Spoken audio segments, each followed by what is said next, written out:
आज हम आप सबको class 10th chapter real number exercise 1.2 NCERT book से एनसीईआरटी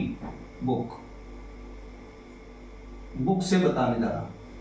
इसके पहले 1.1 और के बारे में हम आपको बता चुके हैं, तो उस वीडियो की लिंक हम आपको डिस्क्रिप्शन में दे देंगे, तो आप उसको भी जो लोग नहीं देखें तो देख सकते हैं। ठीक है, साथ ही अब हम स्टार्ट करते हैं। इससे देख कीजिए कि √5 एक अपरिमेय संख्या है।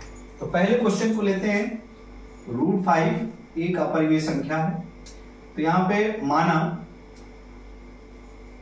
√5 एक परिमेय संख्या है, परिमेय संख्या है।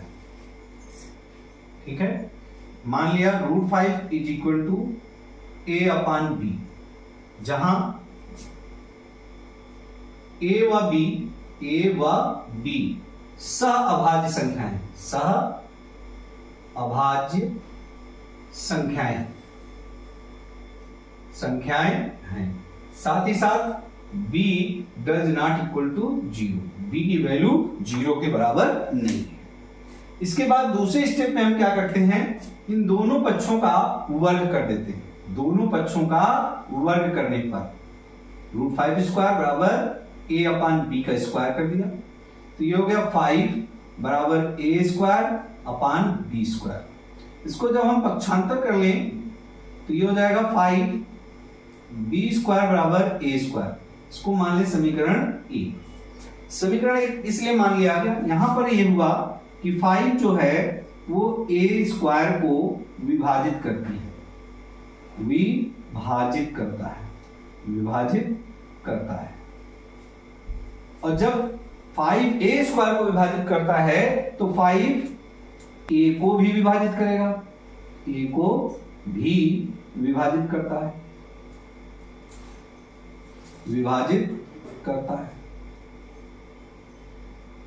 5 a स्क्वायर को विभाजित करता है तो 5a को भी विभाजित करेगा। और फिर हम यहां पे मान लेते हैं कि जब 5a को विभाजित कर रहा है तो हम यहां मान लेते हैं a is equal to 5c, मान लेते हैं, माना a is equal to 5c। और जब a is equal to 5c हुआ, दोनों पक्षों का वर्ग कर दें तो a स्क्वायर बराबर 5c का स्क्वायर, तो हो जाएगा a स्क्वायर बराबर 25c स्क्वायर। ये आपका बन गया समीकरण 2। ये आपका समीकरण 2 बन गया। अब यही मान हम समीकरण 1 में रख दें। समीकरण 1 में a स्क्वायर बराबर 25c स्क्वायर रखने पर, जैसे इसको रखेंगे तो क्या हो जाएगा, 5b स्क्वायर बराबर 25c स्क्वायर। यहां से एक चीज देखने को मिल रही, इसको मान लेते हैं समीकरण 3। यहां से एक चीज देखने को मिलेगी, 5 नहीं, समीकरण 3 अभी नहीं मानते हैं, पहले इसको काट देते हैं। 5 25, तो ये आपका हो जाएगा b स्क्वायर बराबर 5c स्क्वायर, समीकरण 3। यहां पर भी आपको देखने को मिल रहा है कि 5b स्क्वायर को विभाजित करता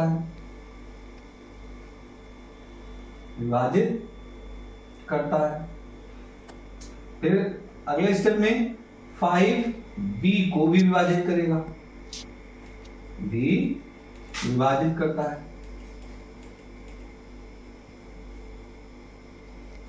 ये दोनों चीजें आपको देखने को मिली। अब यहां पर ध्यान दें, 5a को भी विभाजित करता है और 5b को भी विभाजित करता है। अतः समीकरण 1 व 2, समीकरण 1 व 2 नहीं, अतः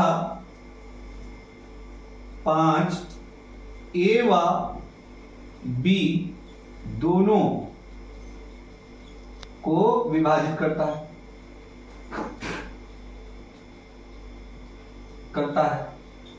अतः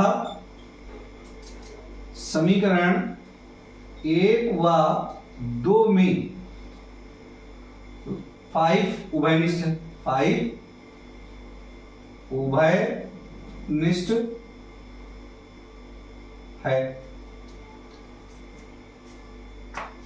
5 जो है दोनों में उभयनिष्ठ है, 5 दोनों में उभयनिष्ठ गुणनखंड कह सकते हैं, उभयनिष्ठ गुणनखंड है, उभयनिष्ठ गुणनखंड है, गुणनखंड है। और जब ये उभयनिष्ठ गुणनखंड है तो इससे एक चीज और पता चल गया कि यहां पर जो आपका रूट a/b है, क्योंकि हम रूट 5 को सॉल्व कर रहे हैं, रूट 5 परिमेय है या अपरिमेय है, हम रूट 5 को सॉल्व कर रहे हैं। और जब हमें ये मालूम है कि ये उभयनिष्ठ खंड इसमें बन रहा है, तो उभयनिष्ठ होने की वजह से हमें एक चीज और पता चल गया कि ये जब आपका इसके अकॉर्डिंग जब हम सॉल्व कर रहे हैं कि उभयनिष्ठ गुणनखंड है जो कि संभव नहीं है, जो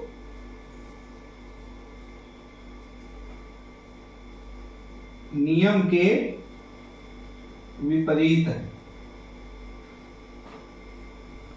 जो कि नियम के विपरीत है, क्योंकि उभयनिष्ठ हो ही नहीं सकता। जब नियम के विपरीत है तो हम कह सकते हैं, इसलिए रूट 5 एक अपरिमेय संख्या है, अपरिमेय संख्या है।